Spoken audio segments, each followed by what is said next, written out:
Baik, Assalamualaikum warahmatullahi wabarakatuh. Perkenalkan, nama saya Retno Safika. Saya akan mempresentasikan media untuk UMKM lokal, Hyperlokal Media Solution, yang memberdayakan UMKM melalui media digital berbasis komunitas.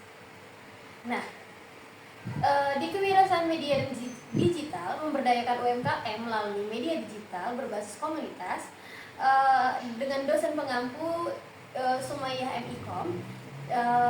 Selanjutnya, nah, dari latar belakang dan masalah yang diangkat. Yang pertama, UMKM lokal kesulitan menjangkau pelayanan di era digital. Yang kedua, minimnya akses promosi dan media yang relevan secara lokal. Yang ketiga, media nasional terlalu luas, tidak fokus pada potensi komunitas. Nah, yang keempat, ada butuhnya solusi yang mudah, efektif, dan berbasis lokal. Nah, ini termasuk memberdayakan UMKM melalui media digital yang berbasis komunitas. Selanjutnya, untuk target pasar dan segmentasi audiens, dalam memberdayakan UMKM melalui media digital berbasis komunitas ini, sekitar 64,2 juta UMKM di Indonesia menyumbangkan 61% PPB nasional. 90% UMKM belum memiliki strategi pemasaran digital yang optimal. Rata-rata pengguna smartphone-nya menghabiskan 3 sampai 5 jam per hari di media sosial, dan tingkat keterlibatan masyarakat lokal, hyperlocal engagement, lebih tinggi karena koneksi emosional dan kedekatan geografis. Nah, ini merupakan peluang besar untuk membangun media berbasis lokal dan komunitas. Nah, ini termasuk dari hal yang saya sampaikan tadi, target pasar dan segmen audiens ini dapat mempengaruhi memberdayakan UMKM melalui media digital berbasis komunitas. Selanjutnya, ada namanya target pasar dan target pasar dan segmen audiens ini. Yang pertama ada target pasar utama atau primary target market. Nah, untuk UMKM skala mikro dan kecil, jenis usaha contohnya seperti kuliner rumahan, warung kopi, laundry, kerajinan tangan, jahitan, jasa rumah, toko kelontong, dan lain-lain. Karakteristiknya sendiri belum digital atau masih sangat minim promosi online. Yang kedua, tidak mampu membayar iklan besar di Facebook, Tokopedia, dan lain-lain. Nah, ingin menjangkau pelanggan di sekitar rumah atau kampungnya. Nah, yang ketiga ada namanya lokasi. Nah, untuk lokasi ini kita harus fokus pada tingkatan RT atau RW, desa, kelurahan, atau kecamatan. Nah, konsumen lokal atau pembeli. Nah, untuk warganya, aturan jangka target awal yaitu adalah warga di radius 3-10 km dari lokasi UMKM. Yang kedua ada suka membeli produk lokal, didukung oleh ekonomi sekitar, aktivitas di media sosial lokal seperti Instagram, grup WhatsApp, dan lain-lain. Nah, ini termasuk memberdayakan UMKM melalui media digital berbasis komunitas. Selanjutnya, ada model bisnis atau bisnis model canvas dan reverse system. Nah, untuk di model bisnis ini ada namanya customer. Nah, ini untuk di customer sendiri itu ada UMKM lokal atau mikro kecil sebagai target. Terus ada komunitas RT atau RW. Selanjutnya ada konsumen lokal. Nah, terus untuk value proportion ini ada promosi yang murah dan relevan, konten yang berkualitas, jangkauan lokal. Nah, terus ada namanya channel. Nah, channel yang digunakan untuk model bisnis ini seperti media sosial komunitas seperti IG, TikTok, dan lain-lain. Nah, terus ada namanya WA newsletter. Selanjutnya ada event lokal. Nah, itu merupakan channel untuk model bisnis.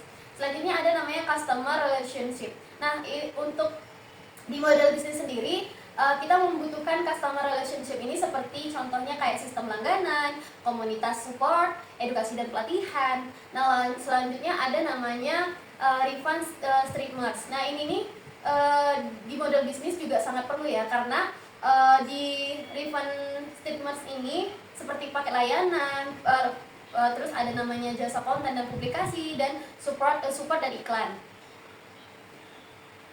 Selanjutnya ada namanya model bisnis. Nah, model bisnis ini seperti paket layanan untuk UMKM, targetnya kurang lebih kisaran harga dari 50.000 hingga 500.000 rupiah per bulan dengan paket konten, promosi, dan direktori. Nah, selanjutnya ada namanya jasa pembuatan konten premium. Nah, untuk dari jasa pembuatan konten premium ini seperti video, foto, dan desain feed IG. Nah, selanjutnya ada namanya sponsorship dan iklan lokal. Nah, ini seperti bisnis besar bisa disponsori komunitas kecil. Lalu ada namanya monetisasi event dan event live streaming. Nah, itu tuh ya, kalau untuk di zaman sekarang untuk model bisnis seperti TikTok Live, affiliate, dan placement. Nah, selanjutnya ada namanya kemitraan lembaga dan pemerintahan. Nah, ini biasanya untuk model bisnis seperti pendampingan UMKM digitalisasi. Selanjutnya kita masuk ke strategi pemasaran digital. Nah, untuk strategi pemasaran digital ini yang pertama ada channel atau di channel ini kita mempelajari yang namanya strategi.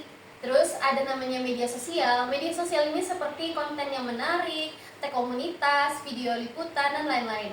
Selanjutnya ada komunitas. Nah, komunitas ini sangat berpengaruh sebagai strategi pemasaran digital kita.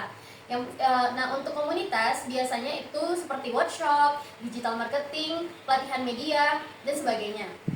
Lanjut, ada namanya referral. Nah, referral ini biasanya di strategi pemasaran itu seperti bonus bagi UMKM yang untuk mengajak teman-teman untuk bergabung di UMKM. Nah, selanjutnya ada namanya partnership. Partnership ini ialah kolaborasi dengan kelurahan, CSR, BUMDes, dan lain sebagainya. Nah, ini termasuk strategi pemasaran digital. Nah, terus ada namanya offline. Nah, offline ini yang kita sediakan sebagai strategi pemasaran digital itu seperti spanduk, QR, terus ada flyer katalog, bazar, dan selain sebagainya. Nah, untuk sumber pendapatan dari kewirausahaan digital ini ada di sini saya membuat ada beberapa tabel. Yang pertama ada namanya paket langganan promosi UMKM. Nah, di sini dijelaskan untuk paket layanan promosi UMKM ini seperti biaya langganan itu ada bulanan atau tahunan.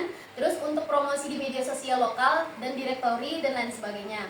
Selanjutnya ada namanya jasa produksi konten.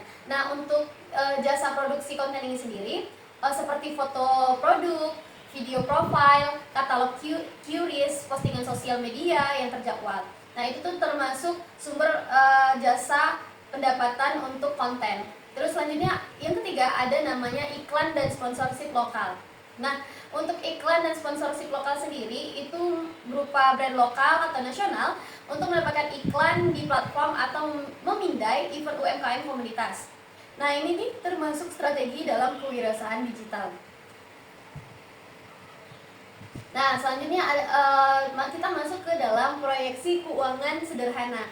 Nah, untuk usaha yang bakal kita jalankan itu ada namanya proyeksi keuangan sederhana tahap pertama, yaitu targetnya adalah tahun pertama. Nah, asumsinya dimulai dari 3 wilayah, ya seperti desa atau kelurahan atau RT. Lalu targetnya berupa 300 UMKM sekitar desa, kelurahan atau RT tadi yang aktif. Selanjutnya 10% dari UMKM itu kita ambil untuk paketannya seperti grow atau premium. Selanjutnya ada namanya 2 event atau bulanan sponsorship. Nah, untuk contoh dari proyeksi keuangan sederhana untuk di tahun pertama, contohnya kayak untuk langganan pertama ini seperti targetnya 50.000 dikali 200 UMKM, yaitu kurang lebih 10 juta. Nah, terus ada namanya paket grow, yaitu adalah 200.000 dikali 80 UMKM sama dengan 16 juta. Lalu paket premium, yaitu ada sekisar untuk harganya yaitu 500.000 dikali 20 UMKM sekitar 10 juta. Lalu ada namanya jasa konten lepas. Nah, untuk jasa konten lepas sendiri kita targetkan yaitu 10 kali dikali 300.000 sama dengan kurang lebih 3 juta. Selanjutnya, untuk proyeksi keuangan sederhana ada namanya estimasi biaya operasional bulanan. Nah, untuk estimasi biaya operasional saya sudah mencoba menghitung kasar, yaitu untuk proyeksi konten, produksi konten sendiri itu memerlukan kurang lebih 6 juta. Lalu untuk hosting dan support itu sekitar 2 jutaan. Transportasi dan event itu kurang lebih 3 juta. Marketing dan marketing lokal yaitu sekitar 2 juta. Cadangan yang tak terduga 2 juta. Selanjutnya ada potensi laba bersih sederhana. Nah, untuk laba bersih sederhana ini seperti total pendapatan. Nah, untuk perkiraan saya untuk potensi bersih sederhana ini untuk pendapatannya kurang lebih 35 juta. Lalu selanjutnya ada namanya total biaya. Itu kurang lebih saya juga menghitungnya.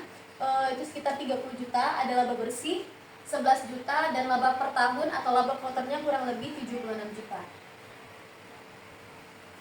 Nah, ada namanya peran media digital dalam menjalankan usaha. Biaya promosi lebih rendah. Nah, ini dibandingkan iklan konvensional, konten digital seperti foto, video, testimoni bisa dipublikasikan gratis dengan dan atau biaya yang sangat minim. Nah, selanjutnya membangun kredibilitas dan kepercayaan. UMKM yang aktif di media sosial terkait lebih profesional dan terpercaya. Review pelanggan dan testimoni video membantu calon pembeli mengambil keputusan. Dan selanjutnya ada namanya meningkatkan interaksi dan loyalitas pelanggan media digital, mendekatkan UMKM ke pelanggan melalui komunitas langsung, yaitu via komentar, DM, dan WA. Selanjutnya ada namanya pelanggan merasa terlibat dan lebih loyal pada UMKM yang terlihat aktif. Nah, terakhir ada namanya media membuat operasional usaha. Nah, dengan media digital membantu operasional usaha seperti promosi produk melalui foto atau video di Instagram, TikTok, FB, dan katalog digital. Terus ada yang namanya membangun merek. Nah, ini merupakan branding visual seperti logo, tone komunikasi, dan lain sebagainya. Selanjutnya ada namanya layanan pelanggan. Nah, ini komunikasi di via WhatsApp, Instagram, dan beberapa komentar di akun media sosial. Selanjutnya ada namanya peningkatan penjualan.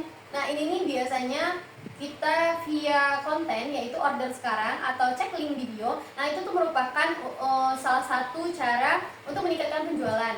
Nah, terus ada namanya analisis perbaikan data yang mampu memperbaiki strategi konten kita. Dan sekian presentasi dari saya. Jika ada kurang dan salah, saya mohon maaf. Wabillahi taufiq wal hidayah. Wassalamualaikum warahmatullahi wabarakatuh.